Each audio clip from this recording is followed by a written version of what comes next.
দেশের জনসংখ্যার প্রায় অর্ধেকই নারী। যুগের সাথে তাল মিলিয়ে জাতির সার্বিক উন্নয়নে প্রায় সব ধরনের কাজেই নিয়োজিত নারীরা। উপমহাদেশের নারী মুক্তির প্রতীক বেগম রোকেয়ার স্মৃতিতে সেসব সংগ্রামী সফল নারীদের দেয়া হলো সম্মাননা। নারী অধিকার ও উন্নয়নে ভূমিকা রাখায় এবছর আলমা দত্ত ও বেগম নূরজাহানকে বেগম রোকেয়া পদক তুলে দিলেন প্রধানমন্ত্রী।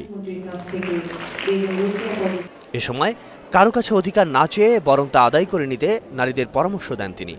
লেখাপড়া শিখে আর্থিক সচ্ছলতা বাড়ানোর দিকে জোর দেওয়ারও কথা বললেন প্রধানমন্ত্রী। মুখে বললে হবে না যে আমাদের অধিকার দাও, অধিকার দাও, অধিকার দাও, অধিকার দেবে কে?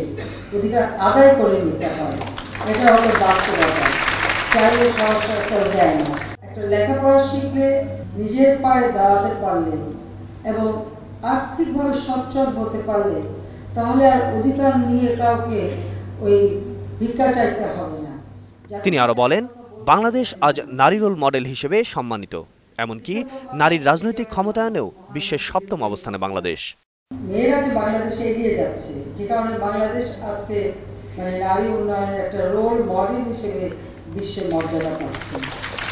যারা দরিদ্র মেয়ে তাদের কর্মসংস্থানের ব্যবস্থা আমরা করে দিচ্ছি যাতে তারা কিছু উপার্জন করতে পারে এবং প্রতিটি প্রকল্পের ক্ষেত্রে আমরা মেয়েদের অগ্রাধিকার দিচ্ছি।